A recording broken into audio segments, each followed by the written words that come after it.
music.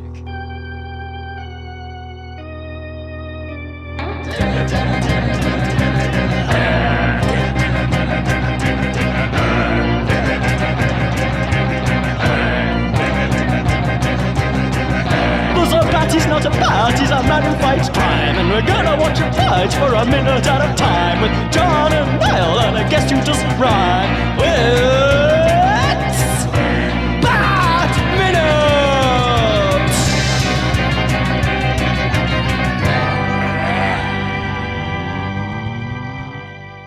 Greetings, citizens of Gotham, and welcome once again to Bat Minute Returns, the show that analyzes and investigates Tim Burton's Batman Returns 1 minute at a time. I am one of your hosts, John Parker. And I am swooping into the rescue, the other host, Niall McGowan. Oh, my white knight. Actually, I should say my dark knight, swooping to my rescue. And we are joined once again by our very, very special guest. We have Eric Nash of Watchmen Minute and the upcoming Almost Famous Minute. Hey, good to be here. Watchmen, I need Watchmen. I need to watch it again. It's been a while. I've got the Blu-ray sat downstairs staring at me, and it's been staring at me for a good couple of years. I need a rewatch of that movie. I really enjoy it. Some people which are version? like, oh, it's oh well. It's the director. I think is it the director's? What's the long one, but it hasn't got the animated director's bit? cut, the middle ground, without the animated. That's the one that I've got. I in the UK, I might be wrong here. In the UK, I've not seen that one with the other bit put in it. I think that would be too much. In the comic, it's great. In the movie, I don't know if that would be. If in the TV show that's coming up, great. That'll be fantastic. But in a movie, we haven't got the time for that. Come on. That trailer came out for the TV show, and I was always very like what are you doing? Particularly because of Damon Lindelof. I was like, oh, okay, well, let's see. And then that trailer is like, ooh, oh, this does look good. So, fingers crossed. Yeah. Well, I mean, I got onto the comic very late. I mean, when did I read that? It was probably about 4 years ago, and I'm 33, so very late. But when I picked it up, I was like, people like this? I was thumbing through it. Like, this artwork just looks really old and boring. And then, like, 2 pages in, I was like, oh, no, this is great. So, instantly really enjoyed it. Yeah, the artwork certainly doesn't have the flash as the recent years of, the flashy look, of the last 10 years or so of modern, especially DC. Maybe. I mean, we haven't seen all of Doomsday Clock. Maybe the Flash will come into it, but yeah, right. I know, that's for sure. Although we all know at this point, that Doomsday Clock ain't ever going to end. Like, we're going to be waiting for the rest of that for the rest of our goddamn lives. Well, I brought up that artwork issue to someone actually, and they were like, "Yeah, but the whole thing is a critique of like superheroes and things. So if anything, it should look the way it does." I was like, "Oh, that's a fair point, actually." Yeah, it's looking like a specific type of comic that it's kind of not poking fun at, but There's a lot of stuff in Watchmen, like, actually, not that this is Watchmen Minute or anything, but like, there's a lot of stuff in the artwork of the comic that's like deliberately dodging a lot of primary colors for most things, except for Dr. Manhattan and stuff like that. There's a lot of like that book stands up to such scrutiny that it's actually like, because it's Alan Moore and Dave Gibbons, like, they're proper artists. Yeah. So they're really putting in a lot of thought into that book, which is why it stands up so well. So, everything about that, every panel it'll be the specific way it is for an exacting reason. Oh, and stuff. Yeah. So, also, I mean, there is our endorsement. Go and listen to the show and read the comic, and you can do little comparisons. It's fun. The show is great, so everybody listen to that.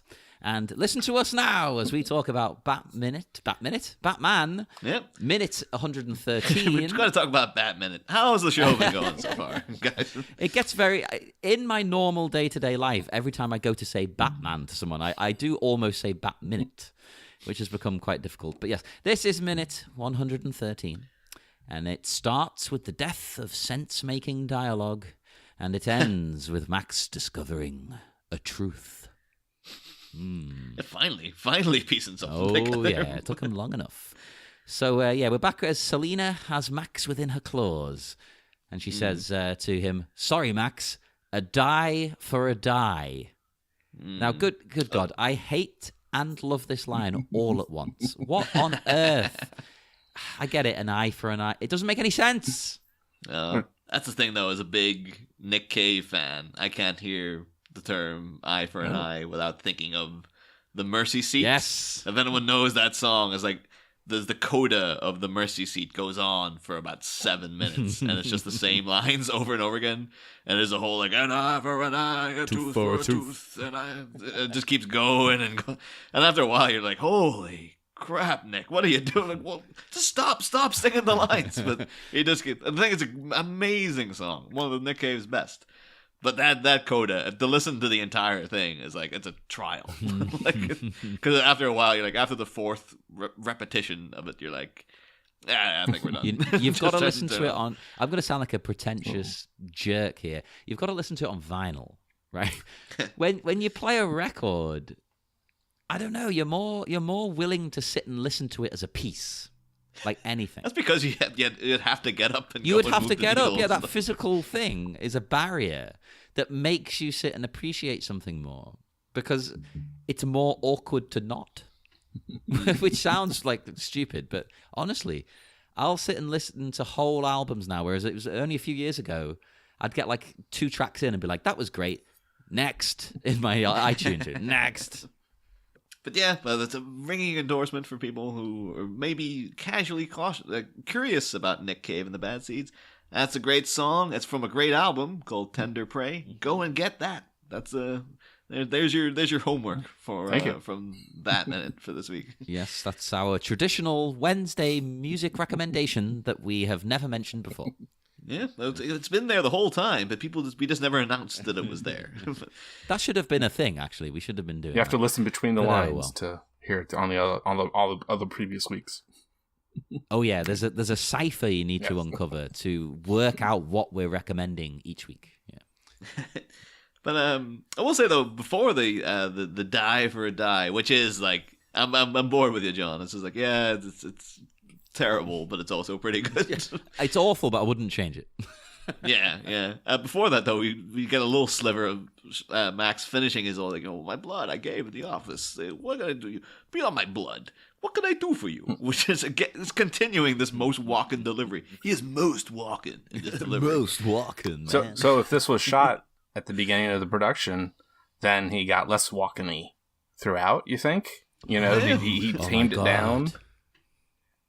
Could it be? Yeah, he's just like, I'm having trouble reining it in. Yeah, Tim Burton was like, Chris, could you pull it back a little bit? This is too much. I mean, I'm over the top, Tim Burton. I am over the top, Chris, but you're Come on. nuts. You just know you could only ask that of Walken 30 years ago, because nowadays he'd just be like, you hired me. Like, what? Why are you hiring Chris Walken if you want me to dial down being Chris Walken?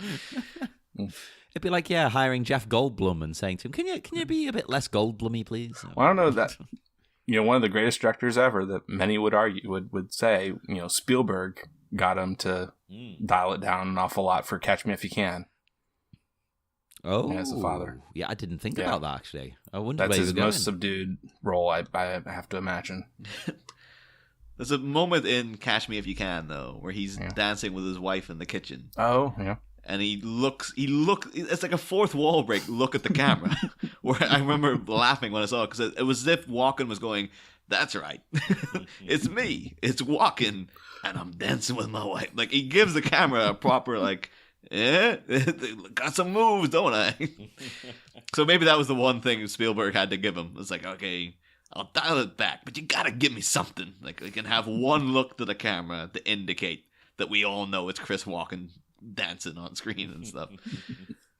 For the a die for a die, so it's not she's not talking about dice. No. Right? Okay. Although the thing is, because that's continuing on what we were saying from the last minute, like Max Schreck, as far as we know, he has never really thought about Catwoman as a person who is targeting him personally.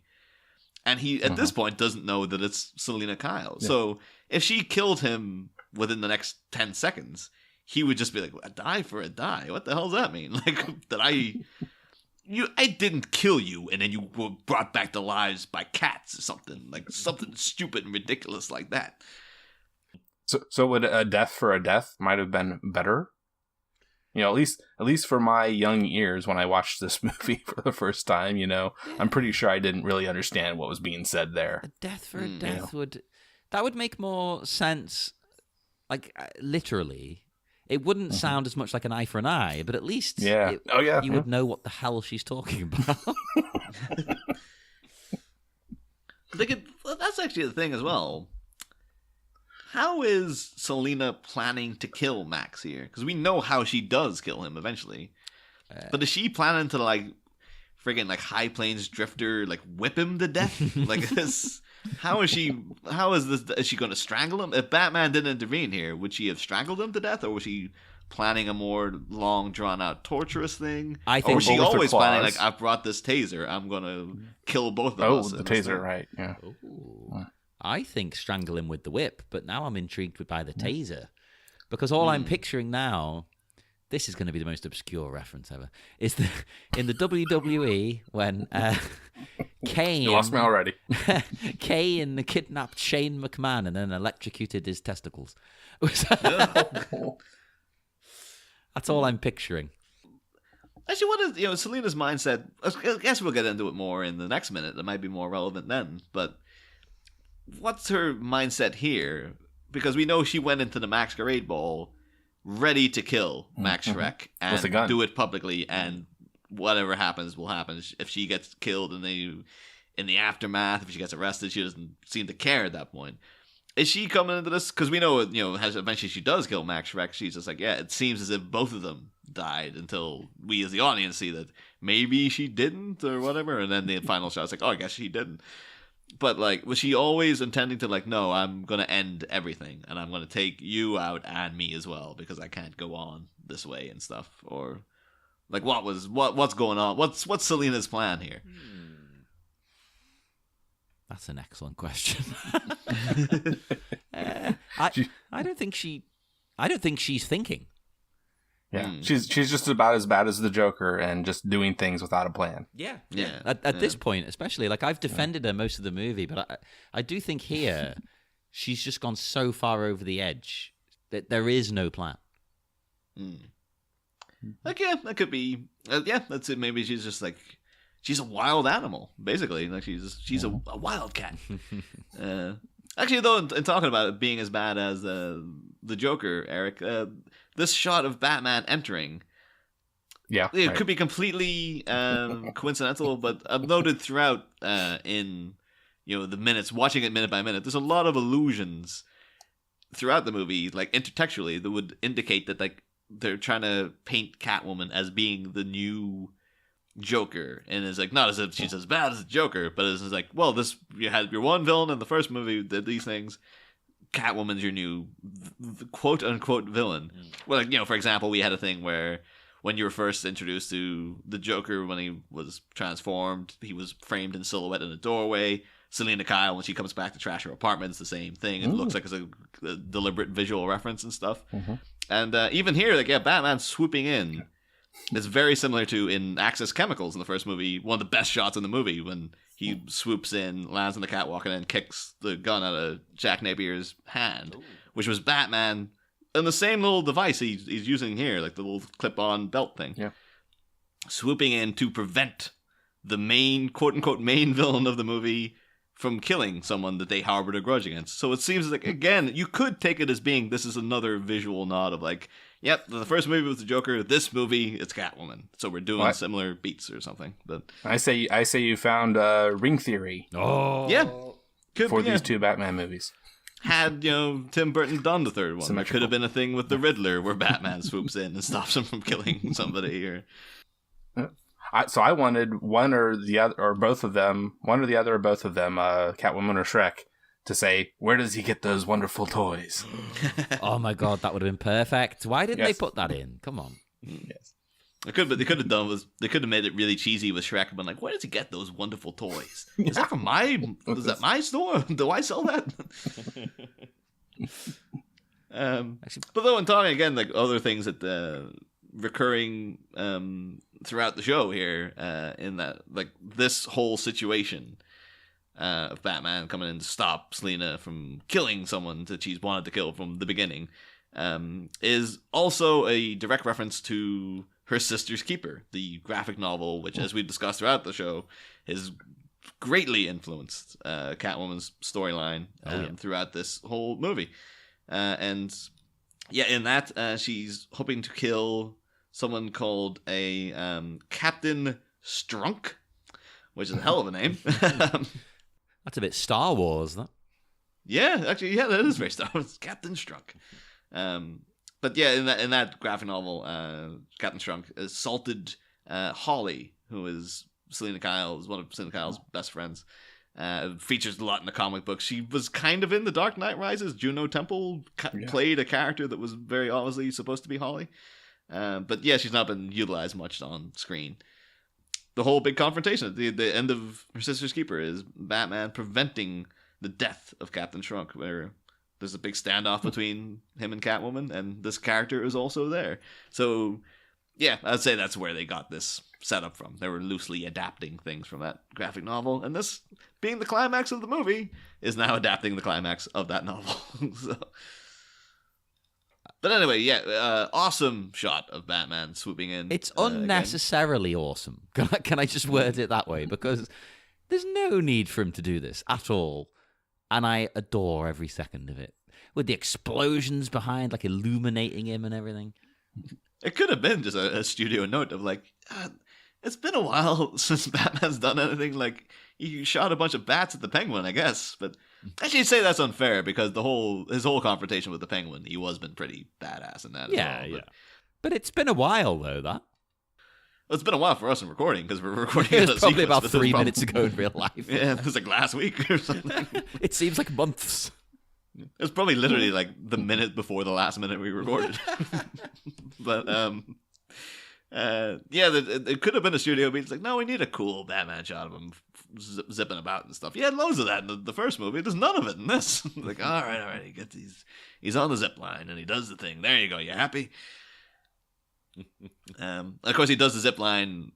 You know, the way he's going down wouldn't be as seamless as it is in the movie too, because he would have had to clip the thing on his belt and clip the thing off and all this. It would have been a whole big rigmarole. Yeah. And as he's going down too, you can see that it's not the same cape he normally has. It's a bit of fabric. It's not the same heavy kind of leather thing that he usually has and stuff. And yeah, it's a troubled shot, I guess, in a lot of ways, but it's still awesome. So who cares? It's just Batman and Batman, so that's always cool. Exactly. He doesn't need an excuse to just look cool. Looking cool is part of the Batman character. Yeah. Well, my biggest nitpick, though, is when it's still on a shot of Shrek and Catwoman, they both look over to their right at the same time. Yes. But is it because of the explosions? And that's just drawing their attention to him. So, I mean, they're seeing him fly down. Is the next point that they ought to be seeing him. That's an excellent question, actually, because it's the right direction. These explosions have been happening for a little while, so I can't imagine that they are being distracted by them. So that's confusing. Yeah. It's the classic of looking at something before it happens. Yeah. They're it'd be better if there's a shot of the thing starting to happen and then a looking and then back to the. It's almost like you could have edited it a different way, where he shot the little, like the grapple, and they reacted to the sound of that. Yeah, but they have framed it in a way where they're doing their own business. They seem to look up, and then it cuts to a shot of an explosion. So you're like, are they looking? Are they worried that the place is going to cave in? And then Batman does this, and you're still kind of like, so were they looking at him? Or, and then maybe in editing, they're like, well, he doesn't really make his presence known. Like, you don't want Batman shouting like, hey, turkey's behind you. And he's just like, I'm coming in. I need to hear Batman go, hey, turkeys, quit jiving me, turkey.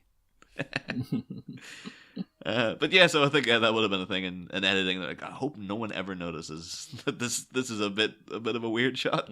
But and then though, like, this whole the thing is, like, I don't think we didn't really talk about it in the first movie. This whole week of minutes is amazing, by the way. Oh my like, god, yeah. This big climax with Catwoman is just like one of the best things in the whole movie, basically. Particularly next minute, this really gets into some Batman gold right here. But yeah, from this moment on, this is just some top tier stuff. When Batman swoops in, lands, and then Shrek does his like, "You're not just saving your life, you're saving your," and then he just grabs him by the face and throws him back, and comes back with, "Shut up, you're going to jail," which is one of the best kind of things a Batman could say in a Batman movie, of just like, "Shut your goddamn mouth, I'm taking you to jail." I also love the way Batman interrupts him by grabbing his entire goddamn face and shoving him.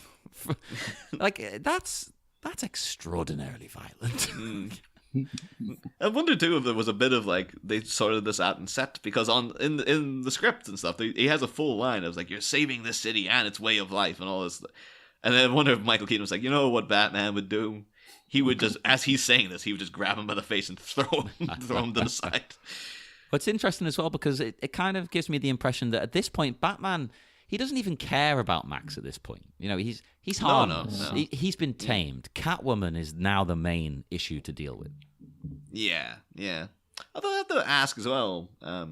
One thing I should point out as well, like, again, talking about how fantastic all this stuff is, he shoves Walken back, and then if you keep your eye on Walken, it becomes readily apparent that like that thing he lands against is way too far back for him to be, for the propulsion of the push. He wouldn't have kept falling for that long. It's a weird like, I'm still, it's 10 seconds later and I'm still falling back and stuff. It's like, we should move that up closer.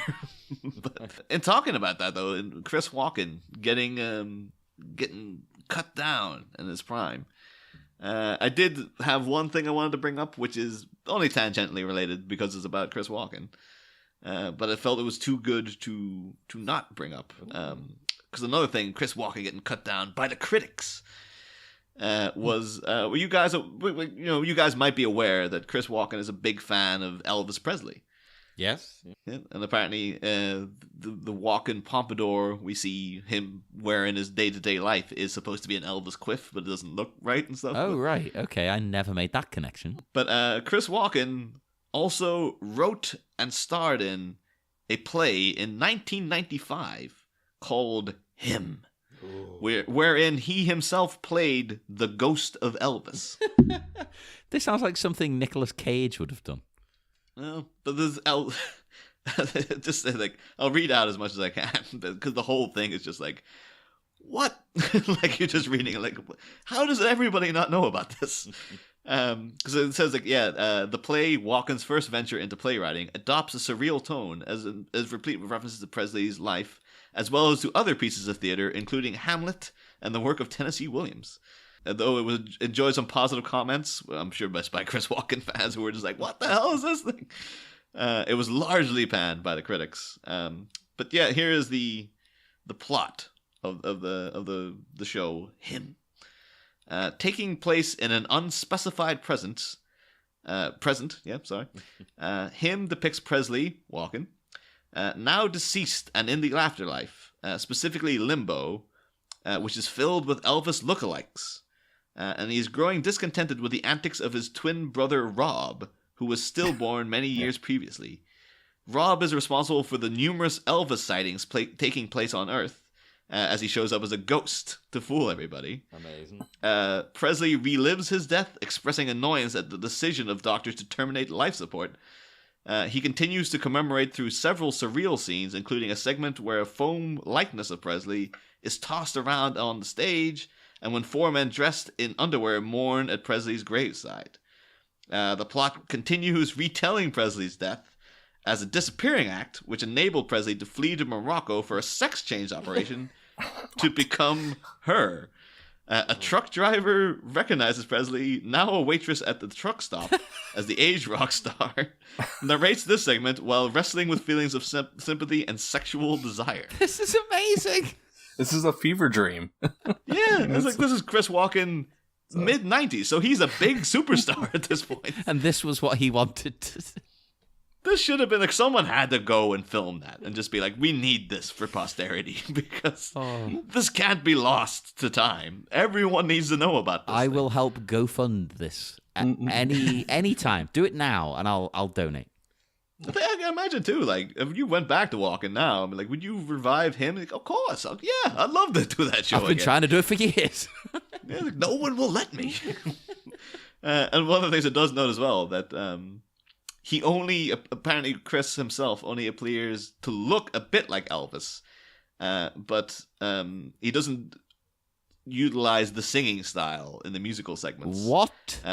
He sings in his own voice and then with an occasional Tennessee Williams style accent.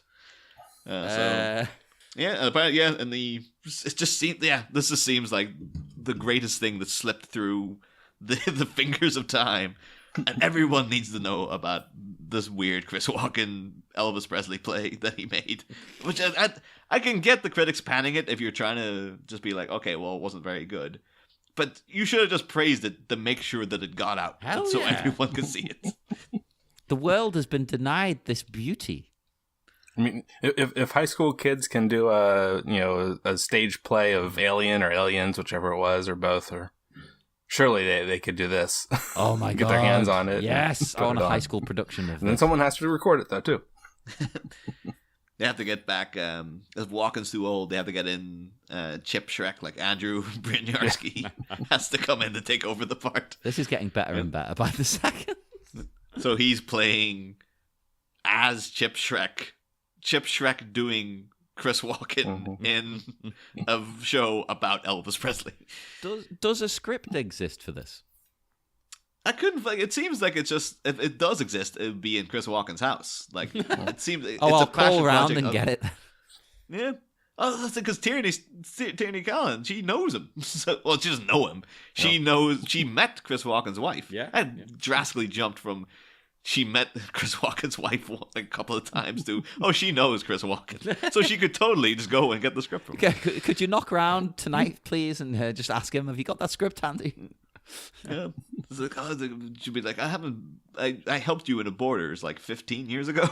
Would it be okay to? Of course. But anyway, back in the minute, Max Schreck is, of course, thrown out of shot as Catwoman and Batman get into their final confrontation. And then Selina does say, this dialogue was curious to me, because she says, don't be naive. The law doesn't apply to people like him or us. And Batman shoots back with wrong on both counts. Yeah. I mean, from what we know of this version of Batman, how does that sit with you guys? No, yeah, I definitely noted that. Because what my question is Batman's admitting that the law does apply to him? Yeah, that doesn't seem right. Yeah, he never seems to abide by the law, at least as far as this Batman hurting people. This Batman just kills people. He's killed people in this hurting film. People, going into trespassing. There are some crimes that he commits that he never cops to. Yeah. I mean, I get that to me sounds like a line out of the comics. Like the the main Batman that we know, he won't kill people. He's very moral. I know he does still trespass and things, but largely it's like a let's call it a white crime. He's trying to do good. He's not trying to do evil. But this Batman, I'm not saying he's trying to do evil, but he'll just outright break the law. He doesn't care as long as he gets the criminal. He's a rogue, a renegade. You wouldn't like me, Dottie. Oh man, Batman played by Paul Rubens. Amazing. What could have been? What could have been as well? Tim Burton is like, maybe he was pitching Paul Rubens initially, and they're like, Tim, dial it back a smidge. All right, the guy who played Beetlejuice, fine. Yeah, he can do it. It's a step up. He's better than freaking Paul Rubens.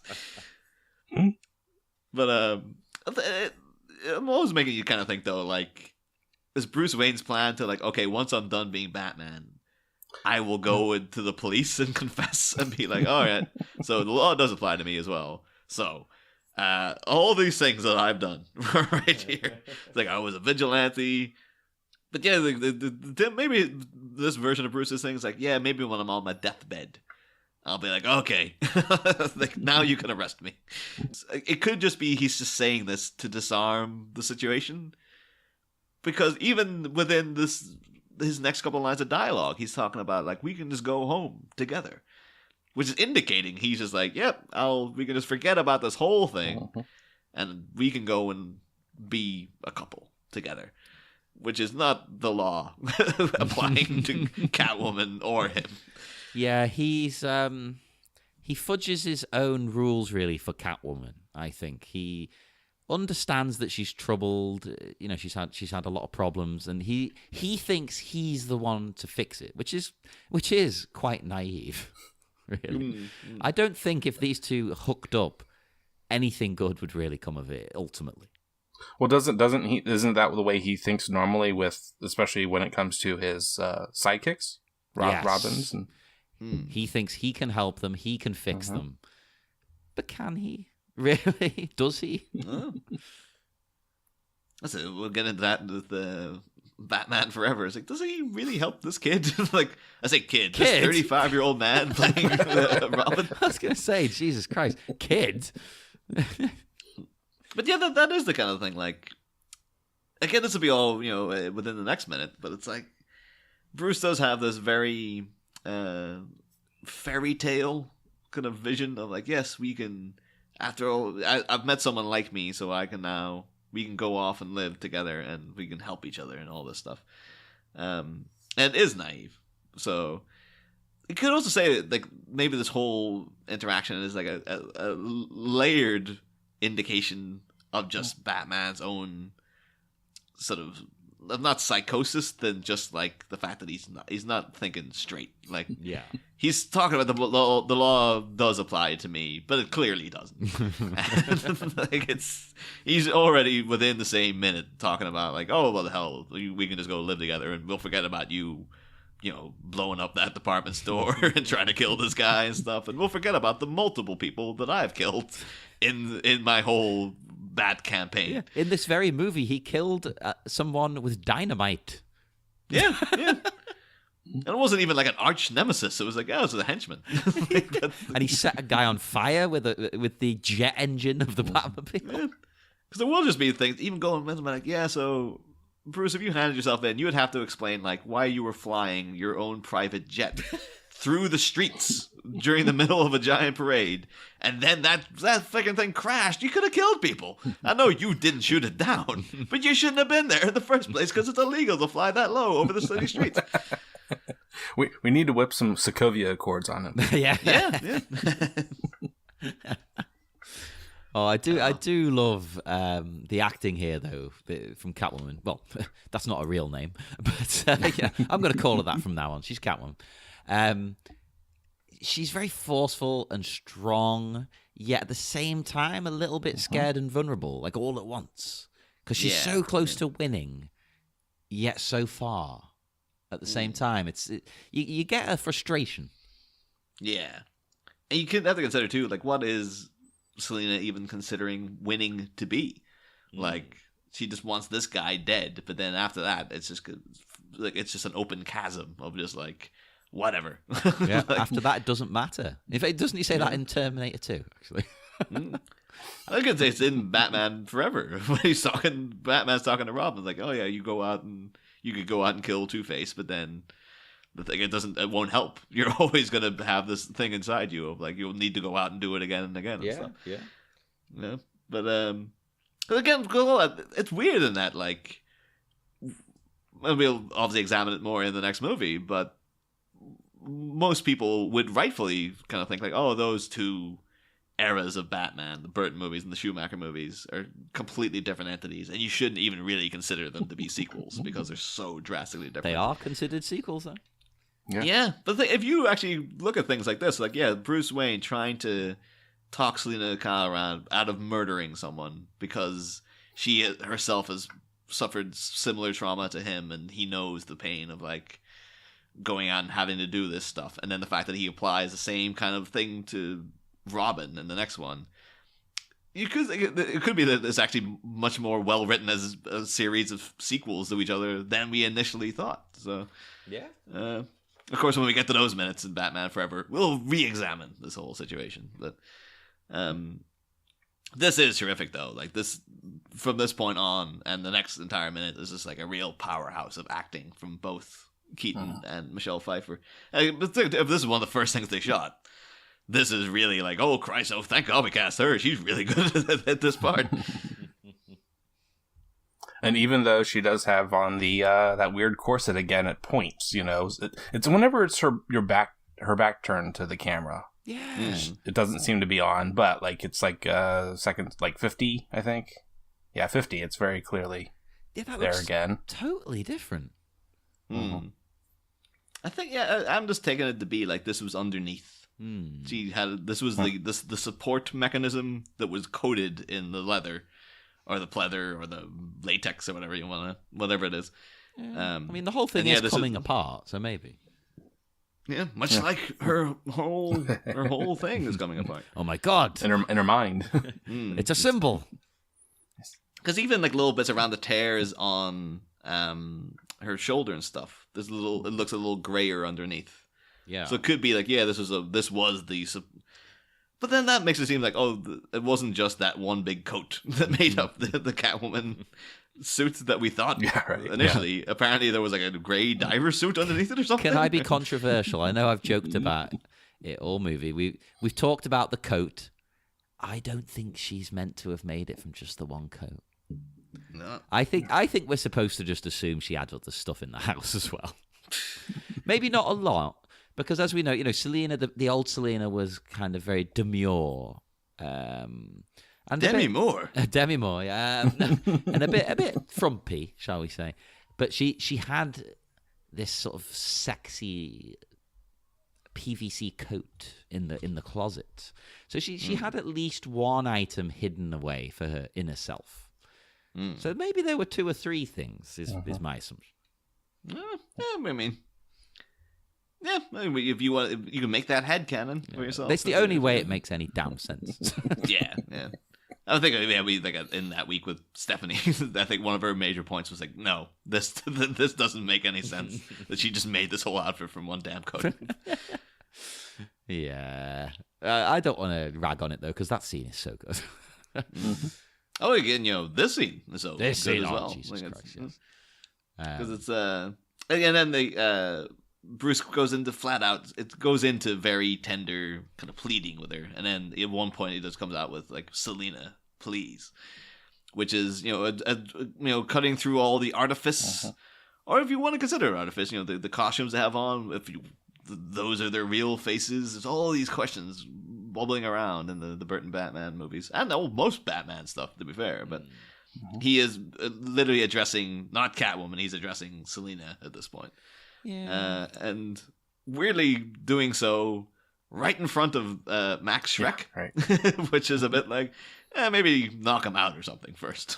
But I think at this point he doesn't care, Batman. He's like, no, I need to deal with this right now.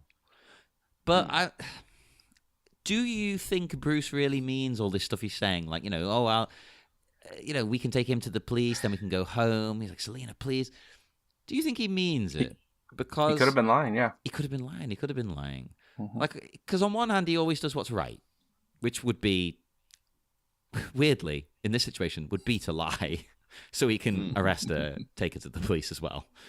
But on the other hand, maybe what he's considering to be right here is to be rehabilitating the only person who really gets him and isn't a Birdman who's possibly dead, or maybe not. Let's see.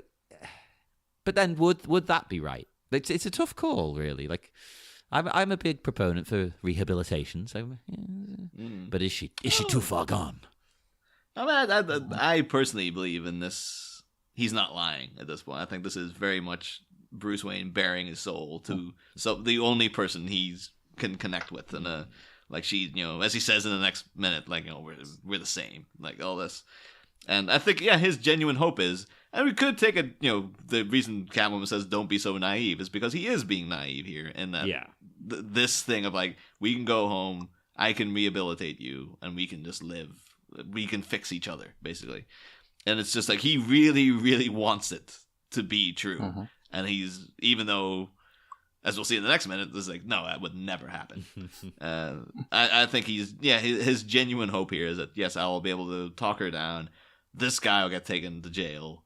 Even though Bruce Wayne should know that someone as rich and powerful as Max Schreck, and what's he even got Max Schreck? Like, he's got no proof. He's got nothing. He's just like, yeah, the Penguin abducted you. You're going to jail for what? Like, what exactly? Like, Batman says so. Yeah, there's no... They've been like in the original Waters draft when he had recordings of Max Schreck and stuff. It would have been like, yeah, there's stuff to take you to prison. But this is just like, yeah, he's got this very young boy idealistic vision of what he hopes will happen.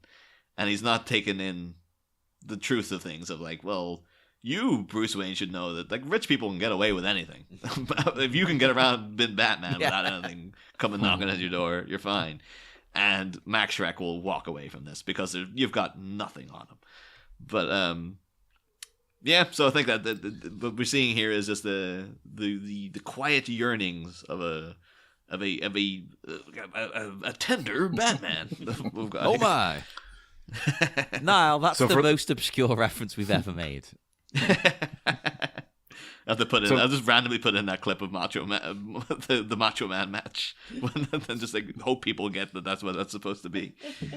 So for the question of whether he's telling the truth or lying, could it be both? Could it be both? And therefore, it's Schrödinger's bat. That's interesting to think about, actually. Maybe. I mean, that's an episode title right there, for one thing. Yeah. So thanks for that, Eric. Does he mean it both ways at the same time? I think maybe he doesn't know.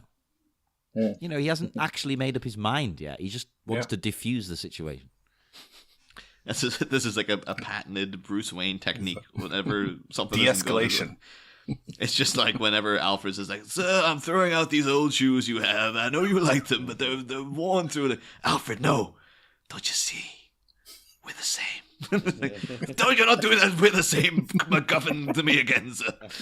Like, Alfred, we can go home together. For minutes that I got without Alfred, because I really do like Michael Goff, right? Michael Goff. I'm so glad to hear you do him though, Niall. While I'm on. There's a moment of Alfred in the last minute that I'm just dying to get into. Yeah. Actually, I've got Alfred notes for the next minute as well. So, at that though, is there anything in this minute that you guys want to talk about in particular that we should? It's one observation that I quite enjoyed as a cat lover / owner. Now I love how Selina is moving the whip when she's sort of stalking Batman there, because she's flicking it sort of back and forth, which is exactly how a cat moves its tail. Like when it's kind of contemplating what to do.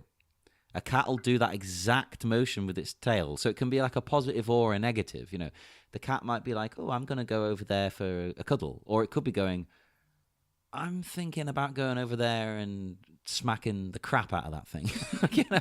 Like that is what my cat does when she's making up her mind. It could be when they're in control or when they're nervous. So it can be both ways. So I think that's the thing with Selina. She's nervous. She doesn't know, like, should I attack him? I could maybe beat him. Should I run? Should I talk him down? It's a very realistic depiction of a cat. My way of thinking it would be, because we talked a lot about the split personality of Selina in various scenes, like in the Masquerade Ball, where she kind of flits back and forth between like the demure Catwoman voice and to like normal Selina speaking voice. And when she's talking to Bruce out in the street, she kind of flits back and forth between personalities. You could almost take it like, at this point when he's talking to Selina, in her face, that is Selina Kyle of old who he's talking to, but the arm.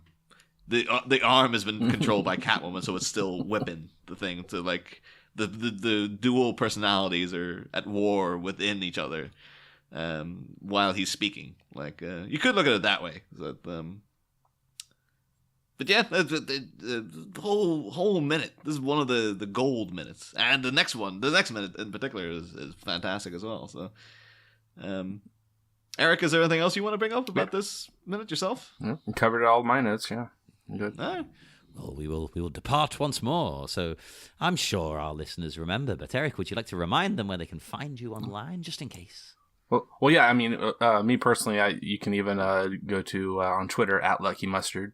And I would like to highlight, just besides the other two podcasts I mentioned, the one in my rearview mirror, but maybe come back again with the HBO Watchmen show, but and the Almost Famous Minute. But there's actually another one that should be coming out even sooner. It's not a Movies by Minutes, but it's a close relative called Feels Like Weezer. It'll be going through track by track of Weezer's discography catalog.